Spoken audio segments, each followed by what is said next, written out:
Okay. I feel like I've grown so much in this semester. It's also been a really personal struggle, and it's been a hard semester. Um, but I like looking back, I'm like, I feel a lot more confident talking about a lot of this stuff.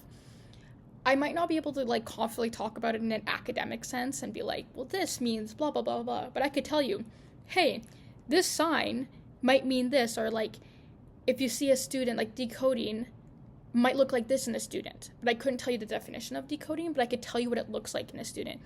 And I think that comes from like the way my brain understands things, and I need to take things and put it into like a student perspective or in a personal perspective, which I think brings me to my next point of um, my journal. I like talking about myself apparently, and I think like there's positive and negatives to it. There's like what I said about how that's how my brain understands things, is like putting it into a personal context or like in a way that I would see students, and I see my own students in the classroom. Um, but as well, like I have a hard time putting that into text, into a textbook setting, in an academic setting, which has its positives and its negatives. Um, but I think also for me, I just have a very unique understanding of, I have a unique story when it comes to reading and writing and comprehension and everything, and all those skills. What I did find really, I found really interesting and like important to me was that like, I don't know, the reading rope and that writing rope, both of them, I really like it. Like really makes me understand like what builds a reader, what builds a writer. And as much as I hate to say this for my own personal self, because I do not like textbooks at all, but this textbook this semester, I actually really enjoyed, and I felt like I've learned so much from it because he understood what it's like to be a teacher, and he gave real life examples, and I think that really helped my brain understand what we were talking about.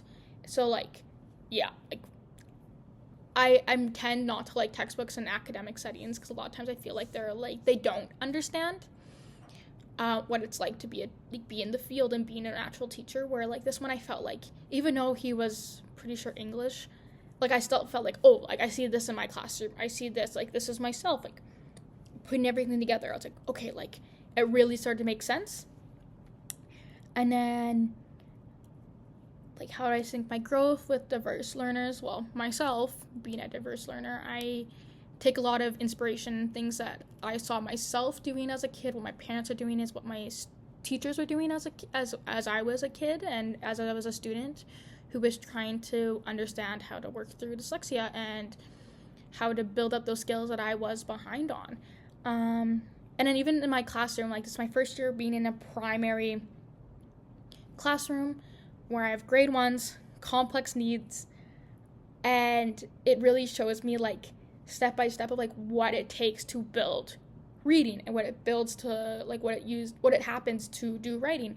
In particular reading, because we do a lot of UFly that stuff, but it's all interesting to like see how you build up those skills of like beginning of the year my students were just like learning the sound, then they were learning the name of it, and then they were learning that like putting words together, and then now they're like putting like two sounds together and then putting words together and then putting like two or three words to make a sentence, like, and like reading that sentence. And I like, it's like crazy to see like that kind of stuff, because like like last year I was in grade 8 class where a lot of my students already had that skill where I didn't get to see it, so seeing it like hands on really has helped my learning and like understand how to support different types of learners. And then I feel like I asked some questions that were extremely hard and like couldn't really answer, that I'll be taking in with me as a teacher and as I get my own classroom and that kind of stuff, and trying to figure out those answers. And then myself, as like I've noticed within my notebook as like as I'm developing to be a teacher, is that I ask, like what I said, I ask a lot of hard questions. And as well, like I notice how I really want and I really care for students who are diverse learners, and I'm really adamant about finding ways to support them. And when I did my sticky notes, I was talking about like I'll make sure to go to admin, go to support staff, and be like, this is what's happening. What can we do until they get assessed? And keep reminding them, hey, we need to get the student assessed, because for me, it was a privilege to be assessed. And now it's so much harder to get assessed nowadays. And it's a privilege that I got assessed when I did, because I had a dad who worked as an EA, and he used the school email to get me higher on the level of getting it a little bit higher for me to get assessed. Or even people who are able to get privately assessed. Like, I'm looking into that right now, as I am almost 21 and my assessment is when I was 6. Like, that's a big difference. Obviously dyslexia doesn't go away, but I think I've improved in areas and other, and it's expensive, and it's unfortunate that people have to pay out of pocket to get their kids assessed, but also that's a privilege to be able to have that kind of money. And like, it's upsetting to see even my own students in my classroom. Like, I'm like, this system is failing them. And you can, like, my co-op does so much to try to get them the support they need. But at the same time, it's like, we should have stuff where doesn't take them 6-7 years to get assessed, because they're not going to like school if it's a struggle for them. It should be challenging, but it shouldn't be frustrating. And for me, I'm lucky enough that there was times where 100% where school has been frustrating, and I felt it this year.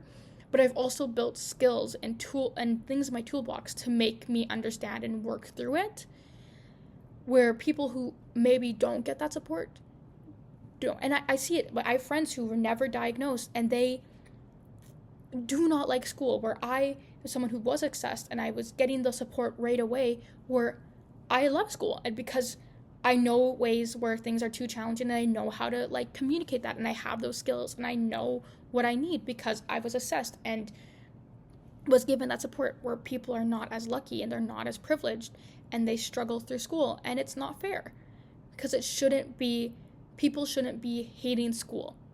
And I will stand by that. And I know as a teacher, I'll probably ruffle feathers, because I will not shut up about students getting assessed, because it was such a big deal to me. I'm like gonna cry. It was so important for me to get assessed so that I could succeed. And I'd hate to watch kids fall through the cracks that are my own students, because the SAS government isn't giving support. And we have psychologists and that kind of stuff. One of them for 200 kids. It's not fair. It's not fair. And kids shouldn't have to be like that. Like, I don't understand why people are upset with the fact that teachers are asking and school boards are being like, we need more from you. Like, it's just mind-blowing to me, because I always think, like, I think for me, I see a younger Michaela where things did not turn out the way that did. I don't think I would be in school. I don't think I would ever want to be a teacher, because I would be like, school's fucking hard. School's so fucking hard. Why would I want to be a teacher? Where now I'm lucky enough where I have those skills, and I'd be like, I understand kids. I have a different understanding of these kind of things where I can benefit students, because I know what to look for, and I know what it feels like to struggle with reading and writing. Yeah. I'm going to stop it there. It was a great semester. Didn't realize how passionate I am about assessments and that kind of stuff, but am I surprised? Absolutely not. Okay, so that's my reflection.